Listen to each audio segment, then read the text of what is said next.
बात नहीं, just discuss in brief entire question. First part is the what are the essential components of CPU.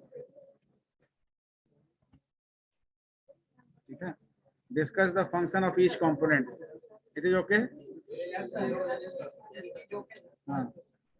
Second question is what do you understand by word length of a computer and explain with examples. So word length is the measuring unit, है ना? हाँ, example में 4 bit, 8 bit, 16 bit. You can take the example of anyone. Now, बात नहीं कीजिए. Now the third question is the important applications of microprocessor. So applications of microprocessor यानी कि the various area where the microprocessor is used.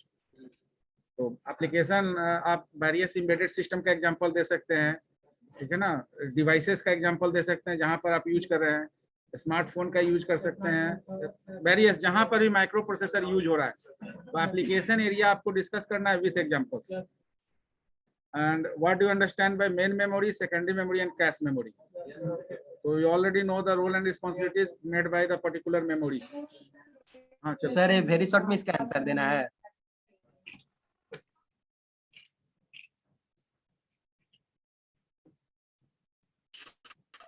Hello sir. बोल रहे हैं. Sir बोल रहे थे ये जो number memory and cache memory, तो सर वेरी शॉर्ट में आंसर देना है इसका क्या? शॉर्ट में ही बताना है. What is the responsibilities made perform by main memory. What is the responsibility like जैसे मेन मेमोरी का क्या है, प्रोसेस को एलोकेट करना. तो मेन मेमोरी का मेन पर्पस है प्रोसेस एलोकेशन. सेकेंडरी मेमोरी का है रिसाइडिंग द परमानेंट, हाँ permanently residing the program for future accession. Cache memory intermediary in between the CPU and the RAM. RAM और CPU के बीच में. हाँ. What is the function of input device. तो function of input device में acceptance, conversion, encoding and then submission. यही 3 step output के लिए भी आपको बताना है. Function of output. Von Neumann architecture of computer में 4 कंपोनेंट्स हम लोग डिस्कस किए थे, सीपीयू, मेमोरी, इनपुट, आउटपुट. तो वहां पर रजिस्टर का कॉन्सेप्ट नहीं है वन न्यूमन में. तो वन न्यूमन में 4 ही हम लोग कंपोनेंट को डिस्कस किए थे, सीपीयू, मेमोरी, इनपुट और आउटपुट. ये 4 कंपोनेंट. इसमें मेमोरी, वर्किंग मेमोरी ट्रीट किया गया था. वन न्यूमन ने ट्रीट किया था वर्किंग मेमोरी रैम को. और वहां पर सिस्टम बसेस को यूटिलाइज करते हुए हम लोग डिस्कस किए थे कि how the system buses are utilized by that 4 component of the computer suggested by von Neumann. Von Neumann ने जो अपने आर्किटेक्चर में सजेस्ट किया था ये 4 बेसिक कंपोनेंट जो है कंप्यूटर में यूज होता है. तो von Neumann architecture of computers. Then what is co processor. That is the additional co processor, that is math co processor is also use. तो को प्रोसेसर यानी कि whenever the processor is not enough, यानी कि ALU section processor में ही होता है. तो whenever the ALU is not enough to solve the problem, then additional processing unit is added up in the form of co-processor. तो co-processor का terminology वहाँ बताना है. Explain the purpose of input output processor. Input output processor का आपको जो है purpose, क्या पर्पस है. कोई भी इनपुट आउटपुट डिवाइसेस हैंडलिंग में, ठीक है ना, सर्टेन इंफॉर्मेशन आप उसमें हम लोग डिस्कस किए थे कि there is an interface between the input output devices and CPU. तो फॉर प्रोसेसिंग और accessing any input output device the CPU process CPU sends the information to the interface. यानी भाया interface, input output interface, you can say port also, the information received by the particular device if the device is available. So how the input output processor or work, how the particular input output devices accomplish the particular task on the basis of the signal generated by the particular CPU. तो CPU जो generate कर रहा है signal, उसके basis पर आपका devices कैसे उसको पूरा करता है. So what is the media used in between the CPU, because the devices are not directly connected with the CPU. So you have to give how the particular processing is going on. तो So just give the concept of input-output interface and in between the particular CPU and input-output devices, and through that interface, any types of information is and the status of the device is available with the CPU. तो device के बारे में कोई भी status उसी particular interface से CPU को मिल पाता है. तो in that you have to discuss that one. What are the various types of memory used in a computer? So when we discuss the hierarchy of the memory, then we discuss the processor, register, cache memory, primary memory, and secondary memory. You just discuss that one. What is the role of CPU in a computer? तो CPU का role क्या है आपको पता है? What do you mean by microprocessor? तो microprocessor को define कर देना यहाँ पर. Various mode of classification of microprocessor. We already discussed that application, hardware architecture and word length या size और specification point of view हम लोग categorize करते हैं microprocessor को. तो उसको भी आप डील कर सकते हैं. What is RISC architecture? Explain its characteristics. And what is CISC architecture? Explain its characteristics. On the basis of addressing modes, register set, ठीक है ना, length of the instructions used, variable length, fixed length, ठीक है ना. Book में आपका जो है characteristic 5-6 दिया हुआ भी है. Complex CISC का और RISC का दोनों का differentiate किया हुआ है. So describe the block diagram of Intel 8279 programmable peripheral device controller used in Intel 8086. ठीक है ना. तो 827 हम लोग डिस्कस किए हैं. प्रोग्रामेबल पेरिफेरल इंटरफेस जो यूज किया जाता है डिवाइस को कंट्रोल करने के लिए. 8086 में ये यूज हुआ था. अदर माइक्रो प्रोसेसर में भी different programmable peripheral device use किया जाता है, लेकिन हम लोगों को इन कंटेक्स्ट ऑफ 8086 बताना है. तो 827 is one of the example of programmable peripheral interface. You can take this example and हाँ बोलिए. सर जो 60 नंबर क्वेश्चन है तो उसका डायग्राम बनाकर उसको मतलब डिस्क्राइब भी एक्सप्लेन भी करना होगा. हाँ एक्सप्लेन भी करना होगा. Now the 17 one is the maskable and non-maskable interrupt. So you can also take the example of NMI and INTA. You can INTR. So interrupt एक आपका NMI is the non-maskable interrupt and INTR is the maskable interrupt. So two types of interrupt we have. So you can differentiate maskable and non-maskable. First you write this one, then I will discuss it. Because how is DMA better than program data transfer scheme? It is direct question. DMA आपका program data transfer schemes जो है better than program data transfer. Program data transfer का यहाँ मतलब programmed input output से है, ठीक है ना. तो data transfer scheme में हम लोग दो मॉड्यूल डिस्कस किए थे. डेटा ट्रांसफर जो है दो तरह से होता है सिस्टम में. एक प्रोग्राम्ड इनपुट आउटपुट, दूसरा डीएमए. तो प्रोग्राम्ड इनपुट आउटपुट में there is a synchronous on the basis of the speed, same speed of the device and the CPU. यानी प्रोसेसर और डिवाइस का अगर स्पीड सेम है तो सिंक्रोनस आपका डेटा ट्रांसफर होगा प्रोग्राम इनपुट आउटपुट में. अगर डिवाइस स्पीड मिसमैच करता है तो एसिंक्रोनस है. और तीसरा जो है वो इंटरप्ट ड्रिवन है. क्यों? क्योंकि एसिंक्रोनस में प्रॉब्लम क्या है कि अगर डिवाइस मिसमैच होता है तो लंबे समय तक रिसोर्स वेट करेगा, किसी रिसोर्स के लिए प्रोसेस वेट करेगा. तो क्या होगा, आपका सीपीयू आइडल स्टेट में जाएगा, कोई प्रोसेस नहीं होगा. तो उस केस में हम कॉन्टेक्स्ट स्विचिंग कर सकते हैं. तो इंटरप्ट ड्रिवन का कॉन्सेप्ट ये आया कि प्रोसेस को हम थोड़ी देर के लिए आउट करेंगे जब तक कि उसका जो है इनपुट आउटपुट इवेंट ओके नहीं होता है, और दूसरा प्रोसेस को ऑपरेशंस इनिशिएट कर देंगे.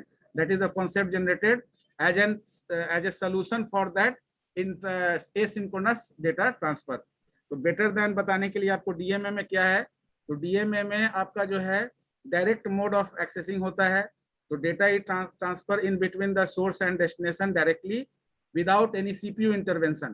So there is no CPU interference occur over there whenever the DMA operation is initiated.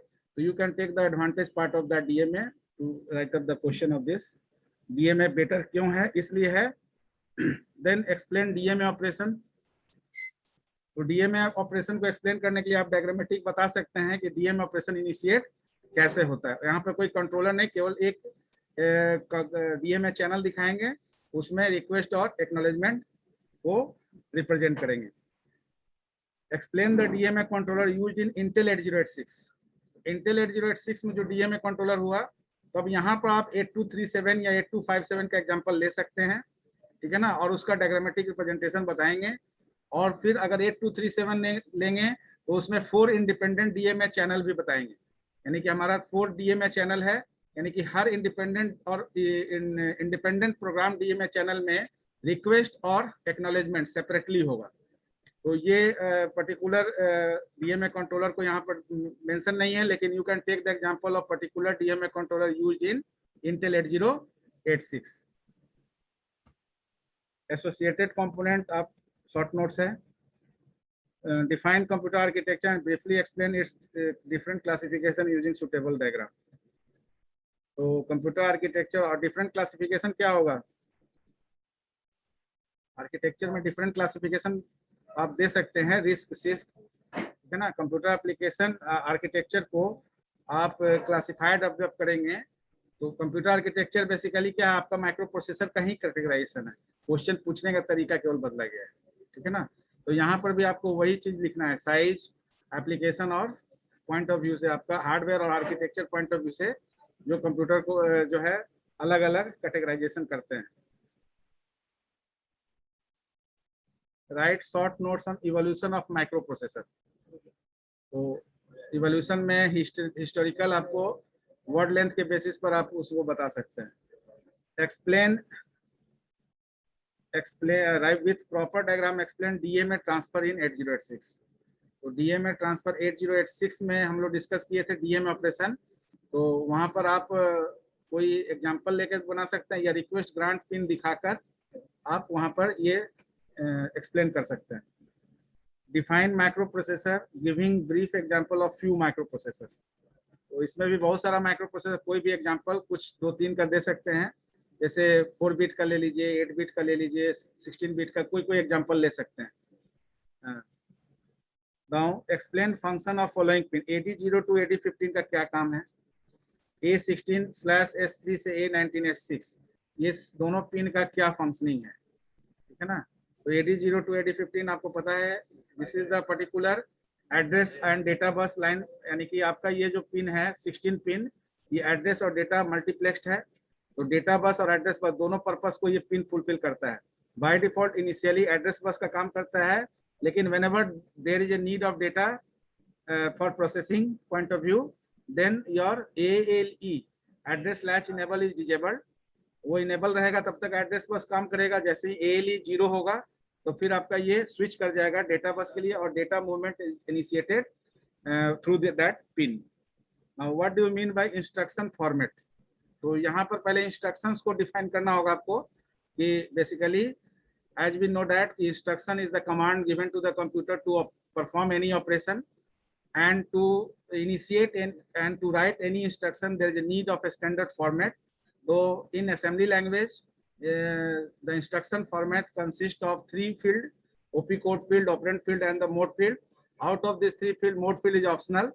So any instruction consists of opcode as well as operand field. तो ये चीज आपको यहाँ डिस्क्राइब करना हो, फिर एक एग्जांपल दिखा सकते हैं इसमें। Briefly explain various flag bits of 8086. तो various flag 9 bits, 9 flag bit है, 6 आपका conditional और 3 control flag है। तो उस 9 flag bits को यहाँ बताना है। Give the pin diagram of Intel 8086, explain in brief.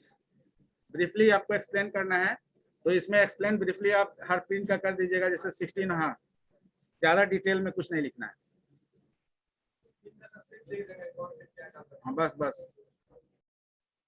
Now briefly explain difference between registers and main memory in context of 80. Hello sir. हाँ बोलिए सर, जो ब्रीफली एक्सप्लेन डिफरेंस करना है वो कितना डिफरेंस दोनों में देना होगा? कहाँ डिफरेंस करना है? ये 30 नंबर क्वेश्चन में है, difference between register and main memory. 30 number? Yes sir. हाँ, तो डिफरेंस अब वो डिपेंड करता है, 2 नंबर में ये पूछा जा रहा है कि 5 नंबर में पूछा जा रहा है। अब वो क्वेश्चन कितना वेटेज का है उस पर डिपेंड करता है। अगर 2 नंबर पूछा जा रहा है, दोनों को डिफाइन कर दीजिए, वही काफी है। 29 नंबर में डायग्राम एटलीस्ट कम से कम 5 तो डिफरेंस रहना चाहिए सर। 29 नंबर में डायग्राम भी बनाना होगा, पिन डायग्राम सर। हाँ, तो ऑब्वियसली डायग्राम तो बनाना ही होगा। डायग्राम बनाने के बाद ही आपको एक्सप्लेन करना है। कोई भी डायग्रामेटिक क्वेश्चन में डायग्राम बनाना होगा। Now explain the function of BIU and EU of 8086 architecture. Function पूछा जा रहा है तो आप डायग्राम बना के भी स्पेसिफाई कर सकते हैं, या विदाउट डायग्राम मतलब giving the diagram you can explore the function as well as function of BIU, function of EU। तो फंक्शन में बता देना BIU में आपका जो है सेगमेंट रजिस्टर का क्या काम है, कौन कौन सा सेगमेंट रजिस्टर यूज होता है, इंस्ट्रक्शन पॉइंटर का क्या यूज है, इंस्ट्रक्शन क्यू क्या काम करता है, ये सब BIU में बताना है।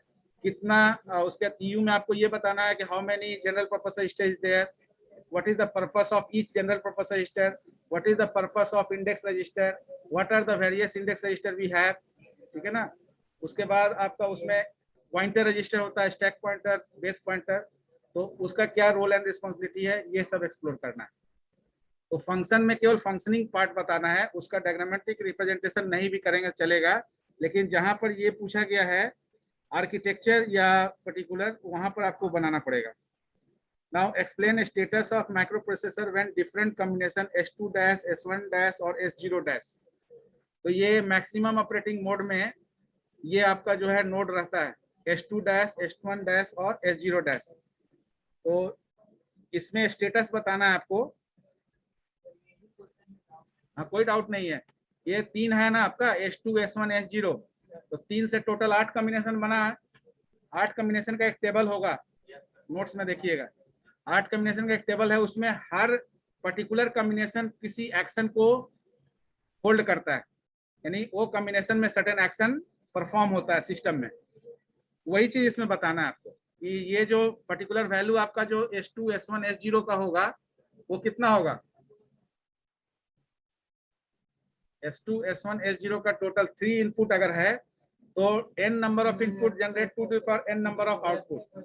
तो यहाँ पर 8 यानी n का वैल्यू 3 है, तो 8 कॉम्बिनेशन बनेगा। पहला कॉलम को हम लोग क्या करेंगे, 8 का हाफ कर देंगे, 4 टाइम 0, 4 टाइम 1, समझ गया ना। वो आप एक बार डायग्राम देखिएगा, डायग्राम मिल गया ना, उसमें देख रहे हैं एक्शन लिखा हुआ है ना, क्या करना है। हर कॉम्बिनेशन में क्या एक्शन है, पहले 0, 0 में क्या हो रहा है, 0, 0 जब है तो क्या हो रहा है।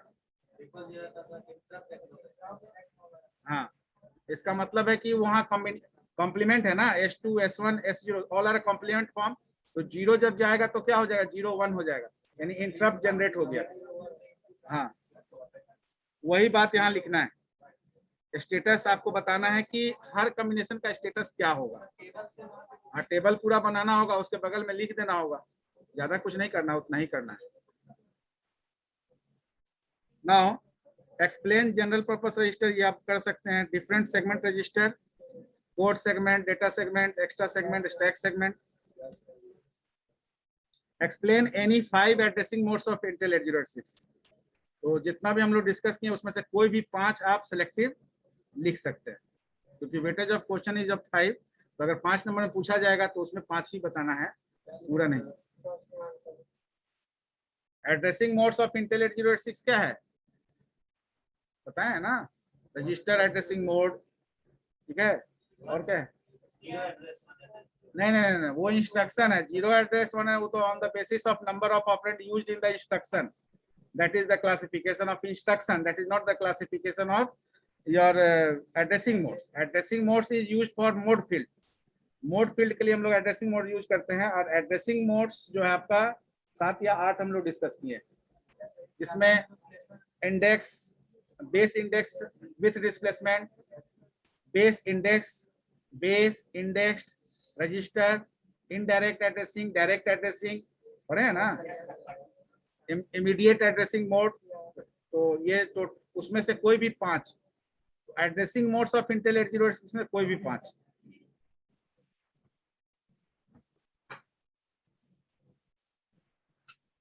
Briefly explain difference between, that is the same question, syscan RISC. Define DOS, list any 5 DOS command with, so you can use any internal or external command. Now explain the following in short: cache controller and memory controller, है ना। हाँ, इसको discuss कर देंगे next class में। Memory controller हम लोग discuss किए हैं 8086 का। 8086 का मेमोरी कंट्रोलर कौन सा यूज होता है, ये हैं, ठीक है। इस दोनों को हम एक बार फिर से रिव्यू कर देंगे। cache controller or memory controller. Then question number 39 and 40 is clear to you, there is no doubt.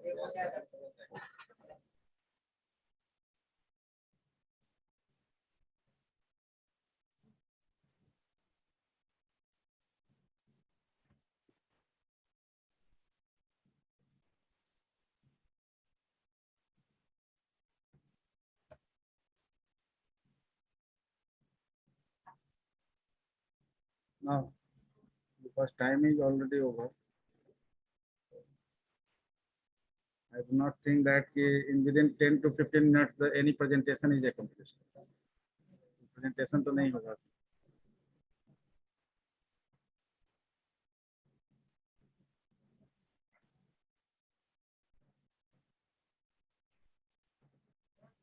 हाँ बोलिए. क्वेश्चन बोलिए. क्वेश्चन बोलिए. क्वेश्चन.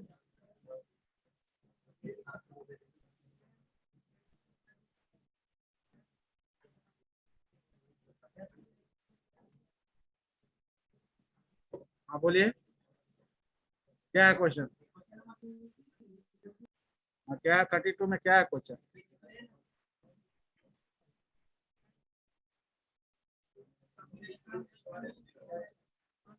Explain status of. बोलिए. Micro processor.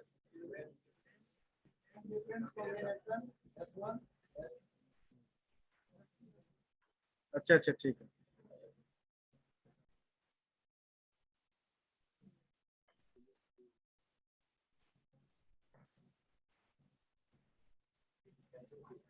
देखिए इसमें बेसिकली क्या है, S2 S1 S0 ये तीन कॉम्बिनेशन है और यहाँ पर सर्टेन एक्शन परफॉर्म होगा.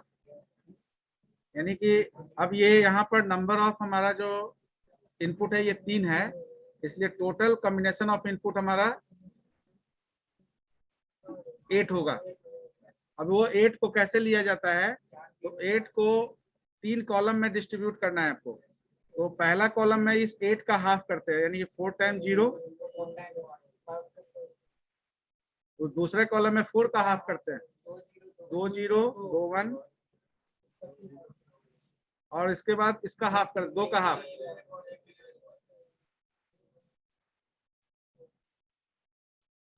ठीक है. अब यहाँ पर एक सर्टेन एक्शन ये प्री डिफाइंड है, ये हम और आप नहीं बना रहे हैं. ये जो उस समय डिजाइन किया गया था वो चीज है. तो 0 0 में एक्शन क्या हो रहा है, इंटरप्ट. क्या हो रहा है इंटरप्ट, देखो देखो. इंटरप्ट एक्नॉलेज करने का मतलब है कि ये 0 से S2 S1 और S0 ये तीनों क्या है, कॉम्प्लीमेंट फॉर्म में है. तो अगर आप इस तीनों के लिए वैल्यू 0 भेज रहे हैं तो 0 is complimented and it become 1, यानी S2 S1 S0 तीनों 1 हो गया. जब 1 हो गया तो उस केस में आपका इंटरप्ट एक्नॉलेज करने का मतलब क्या है, यहाँ ये सिस्टम आपको ये एक्नॉलेज करा है कि there is an interrupt generated. तो ये कब हो रहा है, मैक्सिमम ऑपरेटिंग मोड में हो रहा है, जब मल्टी प्रोसेसिंग हो रहा है. यूनि प्रोसेसिंग में नहीं होता है. ये S2 S1 S0 जो आपका पिन है, ये 24 से 31 के बीच में कोई पिन आता है, और ये पिन आप डुअल मोड में यूज करता है आपका सिस्टम, मैक्सिमम और मिनिमम ऑपरेटिंग मोड. तो मिनिमम ऑपरेटिंग मोड में यूज नहीं होता है क्योंकि मिनिमम यूनि प्रोसेसिंग कराता है. मैक्सिमम ऑपरेटिंग में जैसे ही मल्टी प्रोसेसिंग जॉब इनिशिएट होता है तब आपका ये अलग अलग आपका ऑपरेशन इनिशिएट हो, क्योंकि जब एक साथ बहुत सारा प्रोसेस आपका एग्जीक्यूट होता है तो उस समय हो सकता है कोई प्रोसेस आपका इंटरप्टेड हो. तो जब इंटरप्ट अगर होगा, कोई इंटरप्ट जनरेट होगा, तो उसका प्रॉपर एक्नॉलेजमेंट इस सेटिंग के थ्रू सिस्टम को मिलेगी. 001 के लिए क्या है, इनपुट आउटपुट यानी IOR. तो ये इंटरनल सेटिंग है जिसमें आपका इनपुट आउटपुट पर रीड ऑपरेशन परफॉर्म होगा. यानी इनपुट आउटपुट पर जब रीड ऑपरेशन परफॉर्म करना होगा तो ये कॉम्बिनेशन आपका S2 S1 S0 का होना चाहिए. देन 010 के लिए इनपुट आउटपुट राइट. 011 के लिए बताइए. ये मेमोरी करने का याद आपको करना पड़ेगा एग्जामिनेशन करके. हाँ हॉल्ट. हॉल्ट का मतलब होता है ब्रेक, पॉज, ब्रेक, थोड़ा देर के लिए रुकना। तो हॉल्ट, यहाँ पर हॉल्ट उसी पर्पस के लिए यूज हुआ है, ठीक है ना। After halt OP code fetch. OP code fetch का मतलब है कि आपका कौन सा ऑपरेशन होने वाला है उसको फेच करना, ताकि ऑपरेंड के ऊपर उसको डिप्लॉय किया जा सके। तो ओपी कोड फेच 100 के लिए। देन अब ये जो इनपुट आउटपुट रीड हुआ तो मेमोरी रीड मेमोरी राइट भी होगा। तो M R memory read and then 110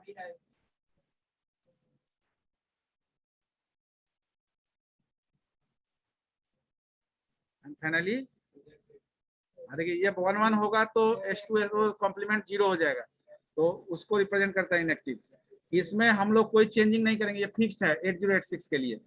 यानी 8086 के लिए ये चीज आपका फिक्स है कि ये जो सेटिंग है ये स्पेसिफिक पर्पस को फुलफिल करता है।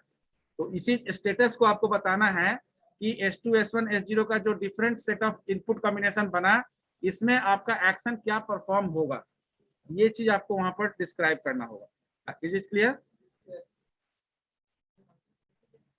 और क्या आंसर ऐसे ही दे सकते हैं अगर क्वेश्चन ये आता है तो, ठीक है ना।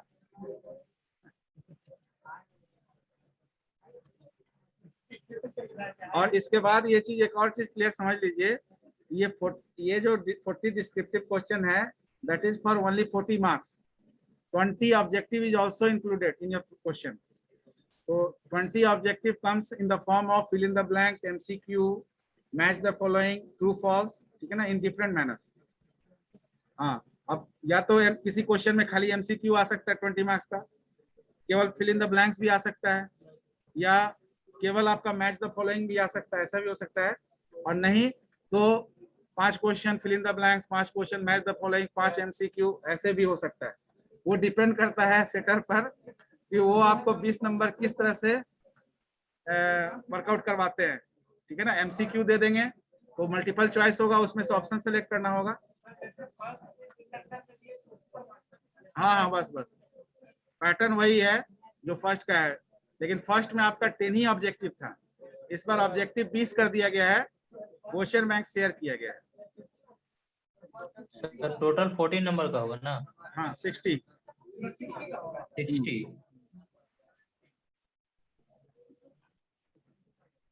और any other doubt related to question?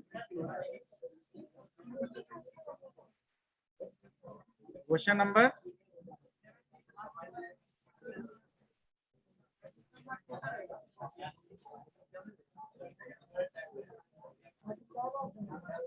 देखिए, बात नहीं है maskable and non maskable interrupt.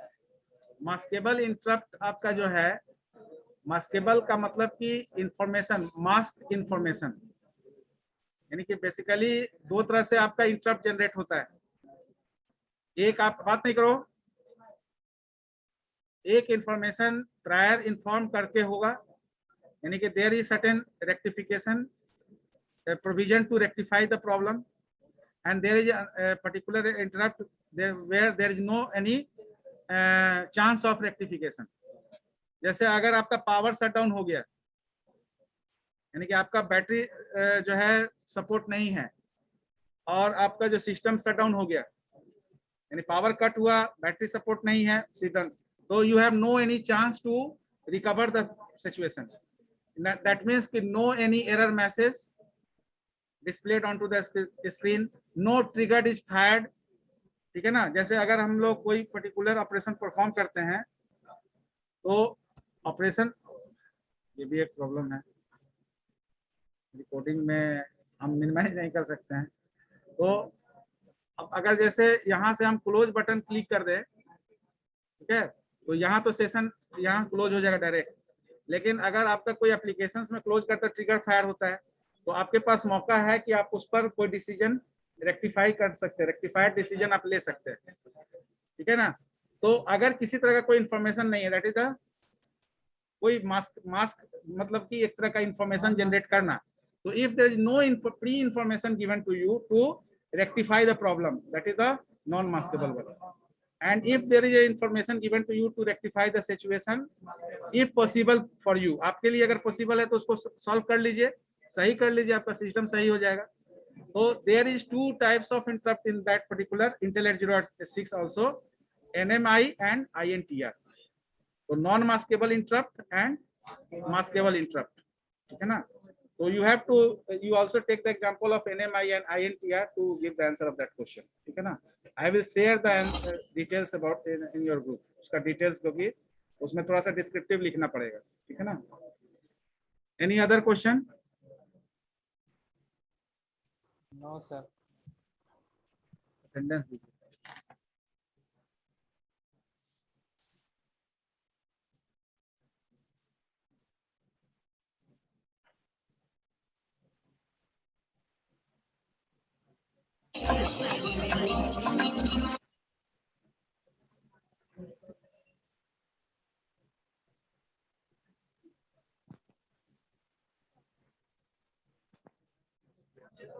Offline attendance दो तो. Offline attendance. Any other doubt?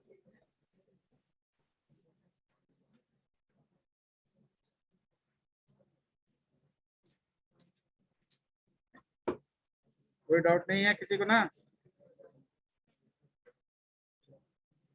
आप में से किसी को कोई डाउट है?